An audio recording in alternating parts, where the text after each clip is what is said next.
தமிழக கிரமணருக்கும் வணக்கம்.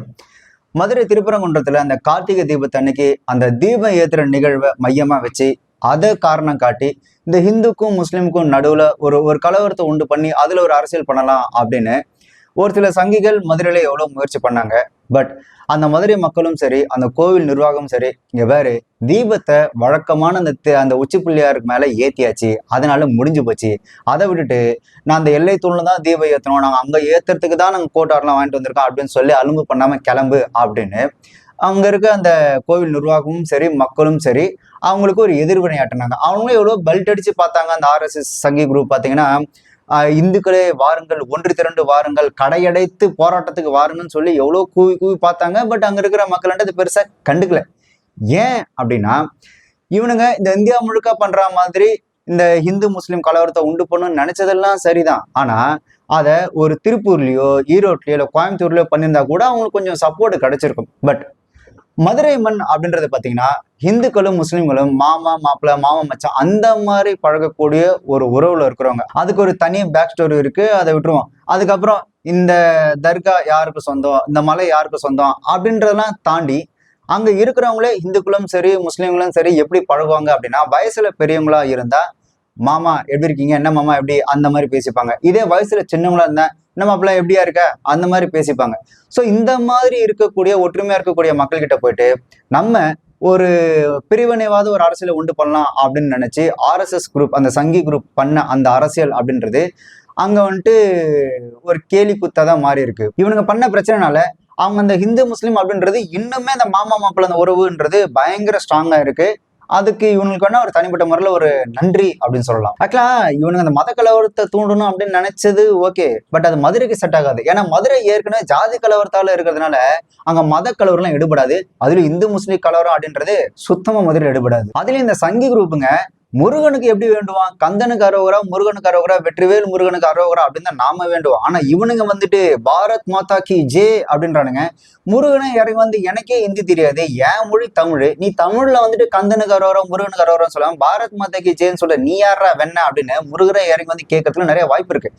அண்ட் முருகரை கும்பிட்டு போகும்போது முருகருக்கு உகந்தது என்ன சொல்லுவாங்க அப்படின்னு பார்த்தீங்கன்னா, இந்த பச்சை கலர் துண்டு தான். இவனுக்கு என்ன பண்ண, காவி கலர் துண்டு போட்டு வரானுங்க. அதுவே வந்துட்டு முருகருக்கும் அவங்களுக்கும் செட்டே ஆகும். இந்த RSS சங்கிங்கிட்ட என்னது எங்க கடவுள் முருகன் மாதிரி உங்களுக்கு திடீர் பாசமா அப்படின்னு கேட்டீங்கன்னா, பாசம்லாம் அதெல்லாம் ஒண்ணும் இல்லை, இதெல்லாம் ஒரு பாலிடிக்ஸ் தான். இந்த மாதிரி எதனா பிரிவினையை தூண்டி ஏதாவது பிரச்சனை பண்ணாதானே கலவரம்லாம் வரும், அப்பதானே நாங்க வந்துட்டு இந்த ஊர்ல வந்துட்டு ஒரு ஆட்சி பிடிக்கிறதுக்கு வாய்ப்பா இருக்கும் அப்படின்ற மாதிரி தான் அவனும் பிளான் பண்ணானுங்க. இவனுங்க இந்த கடவுள் அப்படின்ற ஒரு பேரை வச்சுக்கிட்டு எந்த அளவுக்கு பாலிடிக்ஸ் பண்ண முடியுமோ, எந்த அளவுக்கு ஒரு பிரிவினைவாத ஒரு அரசியல் பண்ண முடியுமோ அதை தொடர்ந்து பண்ணிட்டே தான் இருக்கிறானுங்க. இவனுங்க சொல்றதெல்லாம் பாத்தீங்கன்னா, நம்மளோட ரிலீஜன் ஆக்சுவலா அது வெறும் இந்துன்னு கிடையாது. ஜென்ரலா பாத்தீங்கன்னா அது ஹிந்துவோ முஸ்லிமோ கிறிஸ்டினோ நம்ம மூணு இதுக்கும் பொதுவாகவே பேசுறோமே. ஆக்சுவலா இவனுங்க அந்த ரிலீஜன் அப்படின்ற ஒரு விஷயத்தை எடுத்துட்டு நம்மளோட ரிலீஜனே இப்ப டேஞ்சர்ல இருக்கு அப்படின்னு சொல்லிட்டு இருக்கானுங்க. ஆக்சுவலா சொன்னா இங்க ரிலீஜன் டேஞ்சர்ல இல்ல, ரிலீஜனே இங்க மக்களுக்கு டேஞ்சரா தான் இருக்கு. ஏன்னா இவனுங்க பண்ற எல்லாமே மக்களுக்கு விளைவிக்கக்கூடிய அனைத்து தீங்குகளும் கடவுளின் பெயரால தான் இங்க நிகழ்த்தப்படுது. இந்த கடவுள் அப்படின்றதே பாத்தீங்கன்னா மனிதனால் உருவாக்கப்பட்டதுதான். ஆனா இந்த மனிதனால் உருவாக்கப்பட்ட அந்த கடவுளால மனிதனுக்கே நாடுல இவ்வளவு பெரிய பிரச்சனைகள் வரும் அப்படின்னு ஆதி காலத்திலே தெரிஞ்சிருந்து அப்படின்னா இதை கண்டிப்பா உருவாக்கி இருக்க வாய்ப்பே இல்லை. ஏன்னா ஒரு சிலரோட லாபத்துக்காக தான் இந்த கடவுள் அப்படின்ற ஒரு பெயர் இங்க வந்து நிறையவே பயன்படுத்தப்படுது. இங்க யாராவது வாக்குறுதி கொடுத்தாலோ இல்ல யாராவது பொய் சொன்னாலோ, எங்க கடவுள் சத்தியமா சொல்லு அப்படின்னு சொல்லி கடவுள் மீதே சத்தியம் வாங்குவாங்க யாராவது பொய் சொன்னா. ஆனா இங்க கடவுள் அப்படின்றதே மனிதனால் உருவாக்கப்பட்ட ஒரு மிகப்பெரிய பொய் அப்படின்றத ஏத்துக்கிறதுக்கு இங்க நிறைய பேருக்கு மனசுன்றது சுத்தமா கிடையாது. இப்போ நான் வந்து ஏலியனை பார்த்தேன், நான் ஏலியன்ட்ட பேசினேன் அப்படின்னு சொன்னா இங்க எவனும் நம்ப போறதே கிடையாது. சும்மா கதை விடாத, ஏலியன்லாம் இந்த ஊர்ல எங்க இருக்குது, ஏலியன்ட்ட நீ பேசினியா அப்படின்ற மாதிரி கேட்க ஆரம்பிச்சிருவாங்க. பட் இதே கடவுள் இருக்கிறாருப்பா, அவர் கடவுளை வந்து தரிசனம் கொடுத்தாருப்பா அப்படின்னா, அப்படியா சூப்பர் அப்படின்னு சொல்லி அதை நம்புறதுக்கு ஆள் இருக்கு. ஆனா ஏலியன்ட்ட பேசணும் அப்படின்னு சொன்னா நம்புறதுக்கு ஆள் இல்லை. ஏன்னா ஏலியன் அப்படின்றது நம்ம வந்துட்டு கற்பனையா சொல்ற ஒரு விஷயம் அப்படின்றத அவன் ஸ்ட்ராங்கா நம்புவான். ஆனா கடவுளும் நம்மளோட பொய்களால் உருவாக்கப்பட்ட ஒரு பிம்பம் தான் அப்படின்றத நம்புறதுக்கு அவனுக்கு வந்துட்டு மனசே வரல. நீங்க நல்லா யோசிச்சு பாருங்க.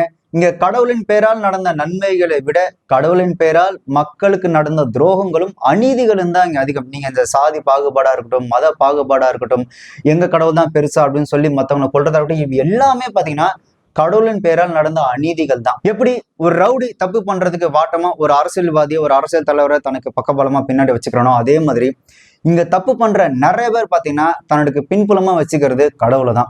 கடவுளின் பேரை வச்சு இங்க நிறைய தப்புகள் ரொம்பவே தைரியமா பண்ணிட்டு இருக்கிறானுங்க. இங்க நடக்கக்கூடிய ஒவ்வொரு தப்புக்கு பின்னாடியும் ஒரு கடவுளை மையப்படுத்தி ஒன்று வச்சுக்கிறானுங்க. இந்த பிரபஞ்சத்திலேயே இருக்கிற ஒரு பிக்கெஸ்ட் ஸ்கேம், இந்த உலகத்திலேயே ஒரு மிகப்பெரிய ஸ்கேம் எது அப்படின்னு பாத்தீங்கன்னா அது கடவுள் தான். அதே மாதிரி இந்த உலகத்திலேயே பிக்கெஸ்ட் பிசினஸ் ப்ராடக்ட் எது அப்படின்னு பாத்தீங்கன்னா அதுவும் கடவுள் தான். அது biggest business product and very easy business product. நீங்க பெருசா எதுவுமே பண்ண வேணாம், சும்மா அவனுக்கு ஒரு போலியான நம்பிக்கை கொடுத்தாலே போதும், அவன் பணத்தை வாரி இறைச்சி கூட்டிட்டு போடுவான். இங்க ஏழை கண்ணு முன்னாடி செத்தாலும் சரி, பக்கத்து வீட்டுக்கார கஷ்டப்பட்டாலும் சரி, அதை பத்திலாம் அவனுக்கு ஒரு மயிர் கவலையும் கிடையாது. இந்த போலியான நம்பிக்கை, அதன் மீது வைக்கக்கூடிய அந்த ஒரு பற்று இருக்குல்ல, ஸோ அந்த ஒரு போலி நம்பிக்கை, போலி பற்று தான் இங்க கடவுள் நிறைய உருவாகிறதுக்கு மிகப்பெரிய காரணமே. உதாரணத்துக்கு நித்யானந்தா எடுத்துக்கங்க. அவரு பாத்தீங்கன்னா சாதாரண ஒரு சாமியாரா அந்த திருவண்ணாமலையில பாத்தீங்கன்னா ஒரு ஓட்ட குடிசையில உட்காந்து அருள்வாக்கு சொல்லிட்டு இருந்த ஆளு. ஆனா இன்னைக்கு அவர் ஒரு தனி தீவே வாங்கிட்டாரு. சோ கடவுள் அப்படின்றது இங்க ஒரு பிசினஸ் டூல், அவ்வளவுதான். அந்த டூலை வச்சு நான் எப்படி சம்பாதிக்கிறேன், அந்த ப்ராடக்ட் வச்சு நான் எப்படி சம்பாதிக்கிறேன்றதான் இங்க முக்கியமா இருக்கே தவிர அந்த கடவுள் ஒருவர் கண்ணை குத்தாரு. கடவுள் கண்ணை குத்துவாரு அப்படின்னா நித்யானந்தாவும் ஒரு நடிகை ஒன்னா இருக்கிற அந்த சிசிடிவி ஃபுட்டேஜ் கூட தான் சன் டிவில போட்டு காமிச்சான். அதுக்காக என்ன கடவுள் கண்ணை குத்திட்டாரா? மனுஷன் தீவுல ஜாலியா தானே இருக்கிறாரு. இங்க கடவுள் அப்படின்றது ஒரு நம்பிக்கையின் அடிப்படையில் உருவானதான், அதுவும் கண்மூடித்தனமான நம்பிக்கை. ஆக்சுவலா இந்த கண்மூடித்தனமான நம்பிக்கை அப்படின்றது அது ஒரு மிகப்பெரிய ஒரு பாய்சன் தான். இந்த கண்மூடித்தனமான நம்பிக்கை அப்படின்றது மனுஷனோட மனிதாபிமானத்தையும் அவனோட அந்த அறிவியல் சிந்தனையை சேர்த்து கொண்டுடும். இப்ப யாருக்காவது அடிபட்டது அப்படின்னா ஓடி போய் உதவுறது, அவங்களுக்கு உதவி பண்ணி அவங்களை காப்பாத்துறது அப்படின்றது அதுக்கு பேர் மனிதாபிமானம். ஆனா இந்த ஆன்மீகத்தில் ஈடுபட்டவ, ஒரு மிகப்பெரிய ஒரு கடவுள் நம்பிக்கை, மத நம்பிக்கை இருக்கிறவன் என்ன பண்ணுவான்னா, அவன் போன ஜென்மத்துல பண்ண பாவம், அதனாலதான் அவன் இந்த ஜென்மத்துல எப்படி இருக்கிறான், அவன் அனுபவிக்கிட்டோம் அப்படின்னு சொல்லிட்டு போயிடும். சோ அந்த இடத்துல மனிதாபிமானம் அப்படின்றது கொல்லப்படுது. அதே மாதிரி இந்த மதவெறி பிடிச்சவங்கிட்ட நம்ம போய் உட்காந்து பேசும்போது அவன் இந்த அறிவு சார்ந்து என்னைக்குமே பேசவும் மாட்டான், அறிவு சார்ந்து சிந்திக்கவும் மாட்டான். இந்த அறிவு சார்ந்து அப்படின்ற ஒரு விஷயம் இருக்குல்ல, அதோட முதல் படி எது அப்படின்னு பாத்தீங்கன்னா டவுட், என்கொயரி. ஆக்சுவலா ஏன், எதுக்கு, எதனால, எப்படி அப்படின்ற கேள்விகள் இருந்தாதான் அங்க ஒரு கண்டுபிடிப்புகள் உருவாக்கும். இந்த அறிவியல் சார்ந்து அப்படின்னு போகும்போது முதல்ல சந்தேகம், அதுக்கப்புறம் என்கொயரி, அதுக்கப்புறம் ரிசர்ச், அதுக்கப்புறம் எஃபர்ட், அதுக்கப்புறம் ரிசல்ட். ஸோ இப்படிதான் இங்க இருக்கக்கூடிய பல கண்டுபிடிப்புகள் உருவானது. உதாரணத்துக்கு இந்த புவியீர்ப்பு விசையா இருக்கட்டும். புவியீர்ப்பு விசைன்றது இது மேல இருந்து ஏன் கீழே விழுது, இது பேர் தான் புவியீர்ப்பு விசை அப்படின்றது. ஒரு பறவை எப்படி பறக்குது, இதனாலதான் பறக்குதா, அப்ப இதே மாதிரி நாமளும் ஒன்று உருவாக்கலாமா அப்படின்றது. இப்ப நம்ம வீடியோல பாத்துட்டு இருக்கீங்களா, இதுவுமே ஒரு அறிவியல் கண்டுபிடிப்பின் ஏன், எதுக்கு, எதனால அப்படின்ற கேள்விகளால் உருவாக்கப்பட்டதான். சோ இந்த அறிவியல் கண்டுபிடிப்புகள் எல்லாமே பாத்தீங்கன்னா ஏன், எதுக்குன்றது ஆரம்பிக்கிறது தான். ஆனா நீங்க கடவுளை பொறுத்த வரைக்கும் ஏன், எதுக்குன்ற கொஸ்டினே இல்லாம வெறும் நம்பிக்கை, அதுவும் கண்மூடித்தனமான நம்பிக்கை அப்படின்றதான் இங்க மதத்தை சார்ந்து இருக்கு. மதத்தை சார்ந்து கண்மூடித்தனமா இருக்கிறவன் பாத்தீங்கன்னா பொதுவா பெருசா எதையுமே கண்டுபிடிச்சுன்னா இருக்கவே மாட்டான். அவனுக்கு கடவுள் மீது ஒரு பற்று இருக்கிறவன் மட்டும்தான் கண்டுபிடிச்சவன் தவிர வெறி இருக்கிறவன் எதையும் கண்டுபிடிச்சது சரித்திரமே கிடையாது. அதே மாதிரி கடவுள் அப்படின்றது இதுதான் நிலையான கடவுள் அப்படின்னு கிடையவே கிடையாது. கடவுள் ஒவ்வொரு தடவையும் அப்டேட் ஆகிட்டே இருப்பாரு. இப்போ நீங்க அப்படியே தமிழ் மரபுப்படி வந்தீங்க அப்படின்னா நம்மளோட கடவுள் அப்படின்றது பாத்தீங்கன்னா இந்த ஆலமரத்து பிள்ளையாரு, அதுக்கப்புறம் முருகர், அதுக்கப்புறம் மாரியம்மன். ஆக்சுவலா இந்த மாரியம்மன் போட்டோ, இந்த இப்ப இருக்கிற ஜென்ரேஷன் இந்த மாரியம்மன் போட்டோ நீங்க பாத்திருப்பீங்களான்னு எனக்கு தெரியல. இந்த 90 காலகட்டத்துல பாத்தீங்கன்னா இவங்க தான் நம்ம வீட்டுல ஃபேமஸா இருந்தாங்க. இந்த மாரியம்மன், அதுக்கப்புறம் இந்த கருப்பா இருக்கிற அந்த உச்சி பிள்ளையாரு, இந்த கருப்பட்டு பிள்ளையாரு, அதுக்கப்புறம் முருகர், அதுக்கப்புறம் நார்மலா இருக்கிற விநாயகர். சோ இவங்களாம் தான் ஃபேமஸா இருந்தாங்க. பட் இப்ப பாத்தீங்கன்னா ராமர், பாபாஜி, ராகவேந்திரா, அனுமன், சோ இவங்கெல்லாம் பாத்தீங்கன்னா இடையில் வந்த அந்த கடவுள்கள் தான். ஆக்சுவலா இங்க ராகவேந்திரா மிகப்பெரிய பிரபலமாகிறதுக்கு மிக முக்கிய காரணம் ரஜினிகாந்த் அவர்கள் தான். ஆக்சுவலா ரஜினிகாந்த் அவர்கள் அவரோட 100வது திரைப்படமா ராகவேந்திரா அப்படின்ற திரைப்படத்தை நடிச்சாரு. ஏன்னா அவர் ராகவேந்திராவின் ஒரு பக்தரா இருந்தாரு. சோ ரஜினி அவர்கள் ராகவேந்திரா கும்புறாரு அப்படின்றதுக்காகவே ரஜினி சாரோட ரசிகர்கள் ராகவேந்திராக்கு மாலை போட்டு விரதம் இருந்து போய் சாமி பார்த்துட்டு வந்தாங்க. சோ அப்படிதான் இங்க ராகவேந்திரா சாமி வந்துட்டு பிரபலமாச்சு. அப்புறம் இந்த ஆஞ்சநேயர் இங்க பிரபலமானதுக்கு யார் காரணம் அப்படின்னு பாத்தீங்கன்னா முக்கியமான ஆள் வந்துட்டு அர்ஜுன். அவரோட திரைப்படத்துல பாத்தீங்கன்னா ஆஞ்சநேயர், அதுக்கப்புறம் பாத்தீங்கன்னா இந்த ராமர், அதெல்லாம் அவரு தான் கொண்டு இழுத்துட்டு வந்தாரு. அதுக்கப்புறம் பாத்தீங்கன்னா இந்த சாய்பாபா பிரபலமாகிறதுக்கு காரணம் ஜென்ரலாவே ஊருக்கு ஒரு வீட்டை கட்டி அங்க வந்துட்டு சாய்பாபா எங்கே பிறந்தார், மலையில் பிறந்தார், சூப்பர், இந்த உனக்கு ஒரு சாம்பார் சாதம், உனக்கு 2 பிஸ்கெட், டீ அப்படின்னு சொல்லி கொடுப்பாங்க. இது வாரம் பாத்தீங்கன்னா வியாழக்கிழமை நடக்கும். ஆக்சுவலா இப்பதான் சாய்பாபாக்கு வியாழக்கிழமை, அப்பெல்லாம் சனிக்கிழமை பசங்க எல்லாரும் கூப்பிட்டு வச்சு சாய்பாபா எங்கே பிறந்தார், கடலில் பிறந்தார் அப்படின்னா அவருக்கு ஒரு சாம்பார் போட்டலாம், அதுக்கப்புறம் பாத்தீங்கன்னா இந்த பிஸ்கெட், டீ அந்த மாதிரிலாம் கொடுப்பாங்க. சோ முன்னாடி எல்லாம் சாய்பாபாக்கு சனிக்கிழமை தான், இப்பதான் ரீசெண்டா வியாழக்கிழமை அப்படின்னு சொல்லி மாத்திட்டாங்க. அதுக்கப்புறம் பாத்தீங்கன்னா இந்த எஸ்பிபி அவர்கள் நடிச்ச இந்த சாய்பாபான்னு ஒரு படம் வந்துச்சுல, சோ அது மூலியமா அந்த சாய்பாபா சாமி கொஞ்சம் பிரபலமானாரு. அதுக்கப்புறம் 90 காலகட்டத்துல இந்த வெகுஜன மக்கள் வீட்டுல வந்துட்டு இந்த டிவி அப்படின்றது கொஞ்சம் பிரபலமா அவங்க வாங்குற அந்த காலகட்டத்துல பாத்தீங்கன்னா இறக்கடா சீரியல அப்படின்னு சொல்லி மகாபாரதம், ராமாயணம் இதெல்லாம் வச்சுதான் பயங்கரமா பிரபலப்படுத்த ஆரம்பிச்சது இந்த டிவி மூலியமா தான். ஸோ இந்த மக்களுக்கு இந்த மாதிரியான இந்த வெளியூர் கடல்களை இறக்குமதி பண்ணதுல இந்த சினிமா வந்துட்டு ஒரு மிகப்பெரிய பங்காற்றுது. நம்ம இந்த ரஜினி சார் சொன்னல, இந்த ராகவேந்திரா சாமி அப்படின்னு, ஆக்சுவலா ரஜினி சாரே பாத்தீங்கன்னா அப்பப்போ அப்டேட் ஆகிட்டே இருப்பாரு. ரஜினி சார் நம்பியார் சார் கூட சபரிமலைக்கு மாலை போட்டு சபரிமலைக்கு போயிட்டு வந்தாரு. அதுக்கப்புறம் கொஞ்ச நாள் கழிச்சு இல்ல ராகவேந்திரா தான் அப்படின்னு சொல்லி ராகவேந்திராக்கு மாறினாரு. அதுக்கப்புறம் நெய்ஹே பாபாஜி அப்படின்னு சொல்லி பாபாஜிக்கு மாறினாரு. ஸோ ரஜினி சாரே பாத்தீங்கன்னா ஒவ்வொரு காலகட்டத்துக்கு ஏற்ற மாதிரி அப்டேட் ஆகிட்டே தான் இருக்கிறாரு. ஸோ அது மாதிரி கடவுள் அப்படின்றது இதுதான் நிலையான கடவுள்னு யாரும் வச்சு இந்த நிலையான கடவுளை கும்புறதே கிடையாது. அவங்க வசதிக்கு ஏற்ற மாதிரி மாத்திக்கிறாங்க, அவ்வளவுதான். இங்க கடவுளே பாத்தீங்கன்னா அவங்களோட வசதிக்கு ஏற்ற மாதிரி பிரிச்சு வச்சுப்பாங்க. லோக்கல் கடவுள், ஹை ரேஞ்ச் கடவுள். இந்த மாரியம்மன், முருகன், இந்த அரசமரத்து பிள்ளையர் எல்லாம் பாத்தீங்கன்னா அவங்களும் வந்துட்டு லோக்கல் கடவுள். இது ஏழ மாரியம்மன் கோயில் பிரசாதம். கடவுளையும் ஏழப்படக்கா இருக்காங்களா? என்ன உலகத்தினுடைய அமைப்பு, பகவானுடைய திருவிளையாடலே விளையாடல். இந்த ஹை ரேஞ்ச் கடவுள் யாரு அப்படின்னு பாத்தீங்கன்னா இந்த ராகவேந்திரா, பாபாஜி, அதுக்கப்புறம் ராமர். ஸோ இவங்கெல்லாம் பாத்தீங்கன்னா ஹை ரேஞ்ச் கடவுள். இப்போ இந்த இந்துக்களே ஒன்று கூடி வாருங்கள், நம்மளோட இந்து மதத்தை நம்ம காப்பாற்றணும் அப்படின்னு சொல்ற ஒரு குரூப் இருக்கு இல்லையா? இப்போ அந்த குரூப் கிட்ட போயிட்டு சரிப்பா நாம எல்லாம் ஒன்னா இந்து தான், அதனால நாம எல்லாம் ஒன்னா போராடி இந்த இந்து மதத்தை காப்பாற்றுவோம். ஆனா ஒண்ணு, இங்க நாங்க காலங்காலமா கும்பிட்ட இந்த மாரியம்மனுக்கு கூழ் ஊத்தி தீ மிதிச்சு, முருகனுக்கு இந்த காவடி எடுத்து அளவு குத்தி நீயும் ஏன் கொண்டாடக்கூடாது அப்படின்னு கேட்டேன்னா அதெல்லாம் பண்ண மாட்டேன். அதெல்லாம் எங்க வேலை கிடையாது.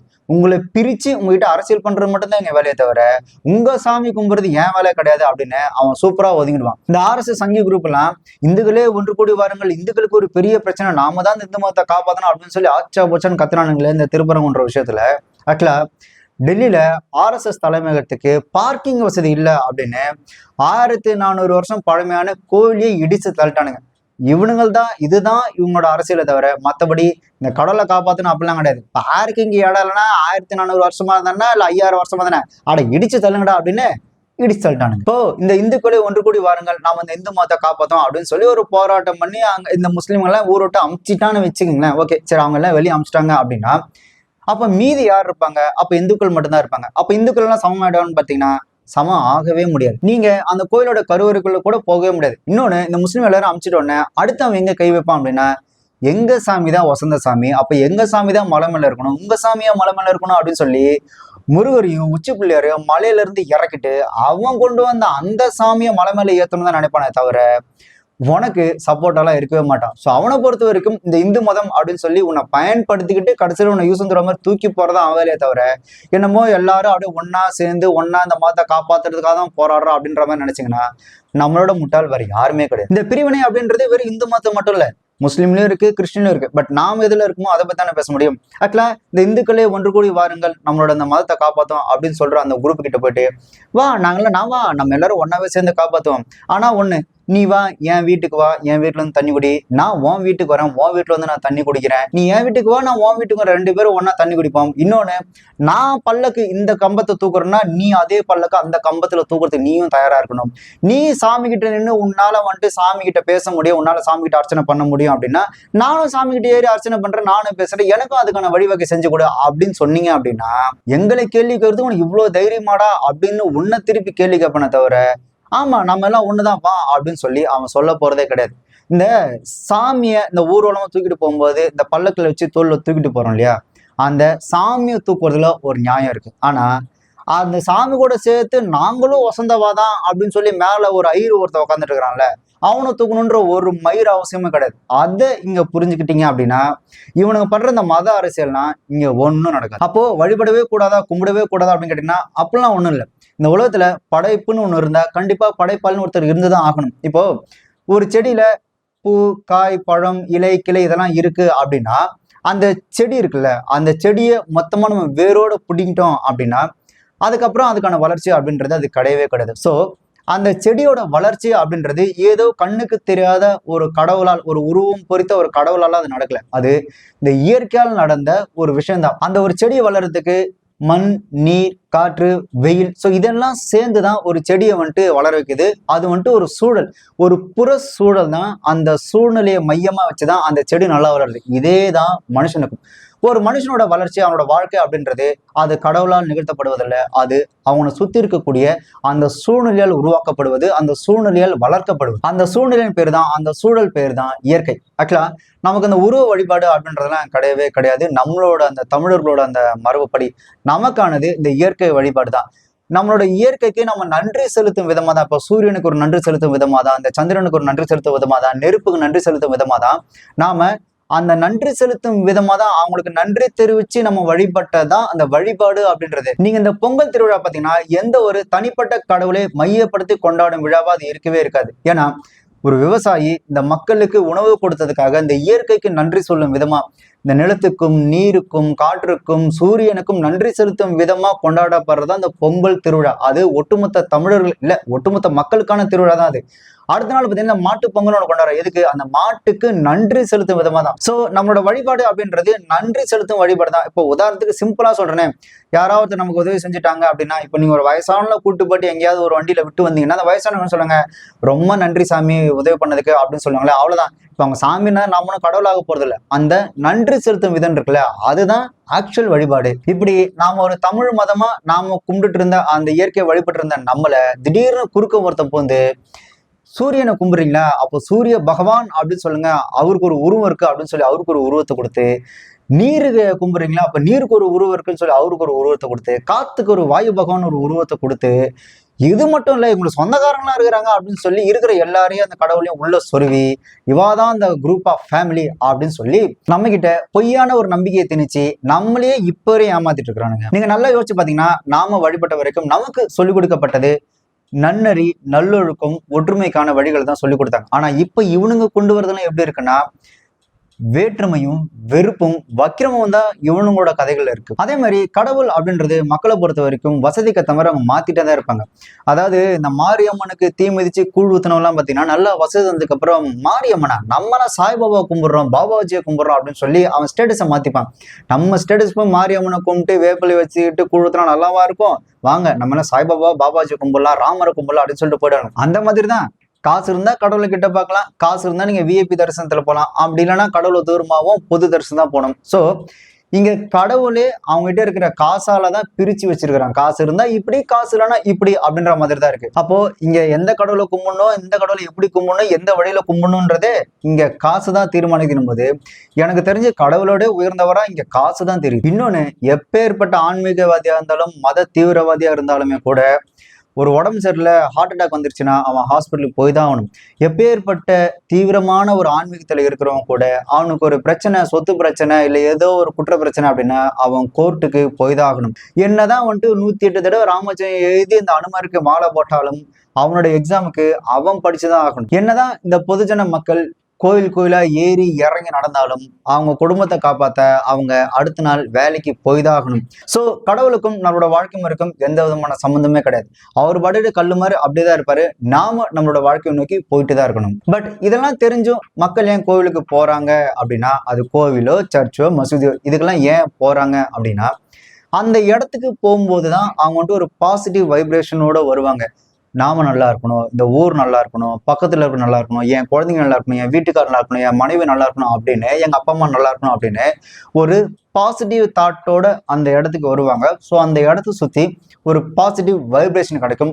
அதனால நமக்கு கொஞ்சம் இந்த பாசிட்டிவ் தாட்ஸ் அப்படின்றது இருக்கும். இன்னொன்னு, நாம ஒரு மனசு கஷ்டத்துல இருக்கும்போது நாம ஒரு 4 பேர்கிட்ட அந்த ஒரு விஷயத்தை வெளிப்படையா சொல்லி கதறி அழுதோம் அப்படின்னா நம்மளோட மனசு கொஞ்சம் லேசாகும். ஸோ அந்த மாதிரி இந்த மனசு கஷ்டத்துல இருக்கிறவங்களாம் ஒரு கோவிலுக்கு போட்டு அந்த விருப்பமான அந்த கடவுள்கிட்ட அந்த மனசை விட்டு புலம்பி தீர்த்ததுக்கு அப்புறம் அவங்க மனசு கொஞ்சம் லேசாகும். மன அழுத்தத்துல இருக்கவங்க பார்த்தீங்கன்னா ஒரு தவறான நடவடிக்கைகள், ஒரு தவறான முடிவுகள் எடுப்பாங்க.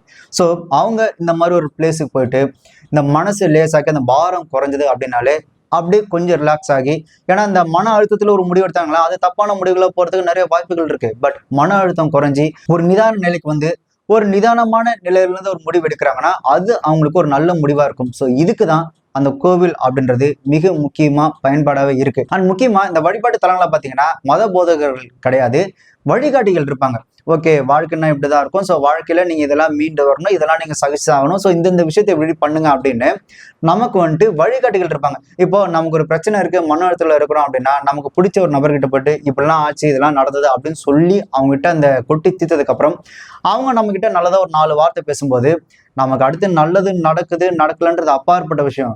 முதல்ல நாம நமக்குள்ள இருக்கிறது கொட்டி தீர்த்துட்டோம். 2வது அவங்க நமக்கு ஒரு சில நல்ல ஒரு விஷயங்கள் சொன்னாங்க அப்படின்ற ஒரு ஆத்ம திருப்தி கிடைக்கல. இது கோவில்ல கிடைக்கும். உங்களுக்கு உதாரணத்துக்கு இந்த கிருபானந்த வாரியார்லாம் இருந்தாரு பாத்தீங்களா? இப்ப அவங்கலாம் பாத்தீங்கன்னா அவங்களாம் வந்துட்டு மத போதர்கள் கிடையாது, அவங்களாம் வந்துட்டு வழிகாட்டிகள். நாம ஒரு மன கஷ்டத்துல போகும்போது அவங்களுக்கு நமக்கு வந்துட்டு ஒரு நல்ல வழிகள் சொல்லி நம்மளை வந்துட்டு வழிகாட்டுவாங்க. இதை இன்னும் சிம்பிளா சொல்லணும்னா வடிவேல் சார் சொல்லுவார்ல, வாழ்க்கைன்னா சில அடிகள் விழத்தான் செய்யும், நீ வாழ்ந்துதான் ஆகணும்ன்றத. சோ இது வந்துட்டு அந்த கோயிலுக்கு போகும்போது கிடைக்கும். அவ்வளவுதான். மத்தபடி இந்த கடவுள் இறங்கி வந்து ஐயோ இவ்வளவு குறைகளை வச்சிருக்கிறியா, வா நான் உனக்கு குறையை தீர்த்து வைக்கிறேன் அப்படின்னு சொல்லி கடவுள் நமக்கு வந்து இறங்கி வந்து எதுவும் சொல்ல போறதும் பண்ண போறதும் கிடையாது. நம்மளோட பிரச்சனைக்கான தீர்வை நாம தான் தீர்த்துக்கணும். மத்தபடி நமக்கு ஒரு மன ஆறுதல், அதனால நமக்கு ஒரு மன நிம்மதி, அவ்வளவுதான். அண்ட் நமக்கு பொதுவா எது மேலேயாவது ஒரு பற்று பிடிப்பு அப்படின்றது கண்டிப்பா இருக்கணும்.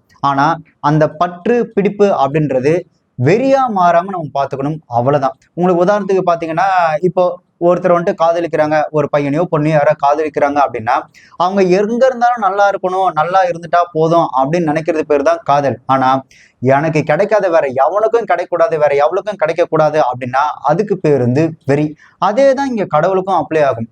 இங்க கடவுள்கிட்ட வந்துட்டு ஒரு பற்று பிடிப்பு இருக்கிற வரையும் ஓகே அப்படின்றதோட முடிச்சுக்கலாம். ஆனா ஏன் கடவுள் தான் வசந்த கடவுள், அதை நீ ஏத்துக்கலாம், நான் போட்டு தள்ளிடுவேன் அப்படின்றதுல அதுக்கு பேர் வந்து வெறி. அததான் மத வெறின்னு சொல்லுவாங்க. சோ இந்த பற்று அந்த பிடிப்பு அப்படின்றது காதலும் சரி கடவுளும் சரி, அவங்க நல்லா இருக்கணும், இதனால நல்லா இருக்கும்னு நினைக்கிற வரைக்கும் தான் அது வந்துட்டு மதம் பிடிக்காம இருக்கும். எனக்கு கிடைக்காத வேற யாருக்கும் கிடைக்கூடாது, என் கடவுள் தான் வசந்த கடவுள் நீங்க நினைச்சீங்கன்னா அதுக்கு பேர் வந்து வெறி. எந்த ஒரு அரசியல்வாதி கடவுளின் பேரை முன் வச்சு கடவுளின் பேரால் ஒரு சில வேலைகளை செயல்படுறான் அப்படின்னு நினைக்கிறானோ செய்யறானோ அவன் தான் இந்த நாட்டோட முதல் எதிரி. ஆக்சுவலா நமக்கு ஏற்படுற இந்த பிரச்சனைகள் அப்படின்றது இந்த மாதிரி ஆட்களோட அந்த நிர்வாக கோளாறால் நடைபெற விஷயங்கள் தான். உங்களுக்கு உதாரணத்துக்கு இப்ப ஜிஎஸ்டியா இருக்கட்டும், டிமானிட்டேஷனா இருக்கட்டும், இப்போ இந்த இண்டிகோ ஃபிளைட் கேன்சல் ஆச்சுல அதுவா இருக்கட்டும், நமக்கு இந்த ரோடு சரியில்லாது, இந்த சரியான போக்குவரத்து இல்லாது, இந்த நாட்டில் நடக்கிற அந்த கொள்ளை இது எல்லாமே பாத்தீங்கன்னா ஒரு அந்த அரசியல்வாதியோட இந்த அரசாங்கத்தோட நிர்வாக சீர்கேட்டினால நடக்கிற விஷயம் தானே தவிர இதுக்கும் கடவுளுக்கும் எந்த சம்மந்தமே கிடையாது. பட் இதை பண்றதெல்லாம் பண்ணிட்டு இவங்க என்ன பண்ணோம்னா கடவுளை முன்னிறுத்தி இங்க பாருங்க நாங்க கோயில் கட்டுறோம், இங்க பாருங்க கோயிலுக்கு கும்பாபிஷேகம் எடுக்கிறோம்னு சொல்லி நம்மளை ஏமாத்துற வேலை தான் செஞ்சுட்டு இருக்கிறானே தவிர அதுக்கான தீர்வை அவன் கண்டுபிடிக்கிறதே கிடையாது. அண்ட் இன்னொன்னு பாத்தீங்கன்னா அவனே ஒரு பிரச்சனையை உருவாக்கி அவனே ஒரு சொல்யூஷன் சொல்லுவான். ஆக்சுவலா அவன் அந்த பிரச்சனையை உருவாக்காம இருந்தாலே மக்கள் நல்லதா இருந்திருப்பாங்க. ஆனா இவனே ஒரு பிரச்சனையை கிரியேட் பண்ணி இவனே அதுக்கு ஒரு சொல்யூஷன் சொல்றான் அப்படின்ற மாதிரி அந்த மக்கள் கொண்டு சொல்யூஷன் சொல்ற மாதிரி சொல்லுவான். ஆனா நடுவுல பாதிக்கப்பட போறது என்னமோ மக்கள் தான். அண்ட் நம்மளை சுத்தி நடக்கிற எல்லா விஷயத்துக்கும் செய்வினை தான் முக்கிய காரணம். செய்வினை இந்த சூனியம் வைக்கிறதுல நாம செஞ்சதோட வினைதான். நாம சரியான நபரை ஓட்டு போட்டு தேர்ந்தெடுத்தோம் அப்படின்னா நமக்கு இந்த பிரச்சனை வந்திருக்க போறது கிடையாது. அதே மாதிரி நம்ம கண்ணெதிர்க்க ஒரு தப்பு நடக்குது அப்படின்னா அதை நாம இன்னைக்கு தட்டி கேட்கலன்னா அவனுக்கு இன்னும் தைரியமாகி நாளைக்கு நம்ம கண்ணெதிர்க்க ஒருத்தர் நடந்ததுல அது நமக்கே நடக்கும். அப்போ நாம அவனுக்கு தட்டி கேட்காத மாதிரி நமக்கு அவனுமே தட்டி கேட்க மாட்டான். இயற்கைக்கு எதிராக நம்ம செயல்பட்டோம் அப்படின்னா நமக்கு எதிராக இயற்கைன்றது செயல்பட்டுக்கிட்டு தான் இருக்கும். ஸோ இதுதான் நான் அந்த செய்வினை அப்படின்னு சொன்னது. நம்மளை சுத்தி நடக்கிற எல்லா விஷயத்துக்கும் நாம தான் முழு பொறுப்பு. இன்னைக்கு இந்த சமூகத்துக்கும் நம்மளோட பிள்ளைங்களுக்கும் இந்த வெறுப்பு, மதவெறி, ஜாதி வெறி, இந்த வெறுப்பான விஷயங்களை சொல்லிக் கொடுக்காம இன்னைக்கு நாம இந்த சமூகத்துக்கும் இந்த பிள்ளைகளுக்கும் நல்லது சொல்லி கொடுத்தாதான் நாளைக்கு அந்த பிள்ளைகள் நம்மளை நல்லா பார்த்துக்கும். அப்புறம் இந்த கோவிலுக்கு போகும்போது இந்த கடவுள்லாம் கை அப்படி வச்சிருக்கிறாங்களே அதுக்கு மிக முக்கிய காரணம் என்ன அப்படின்னு பாத்தீங்கன்னா, நீ உன் வேலையை பாரு, நீ என்னையும் தொல்லை பண்ணாம என்ன காரணமா வச்சு மத்தவங்களும் தொல்லை பண்ணாம மூடிக்கிட்டு நீ உன் வேலையை மட்டும் பார்த்தனா வாழ்க்கை நல்லாவே இருக்கும், உனக்கு நல்லதே நடக்கும் அப்படின்றதுதான். நாம மூடிக்கிட்டு நம்ம வேலையை மட்டும் பார்த்தோம் அப்படின்னா நமக்கும் சரி நம்மளை சுத்திரும் சரி என்னைக்கும் நல்லதே நடக்கும்.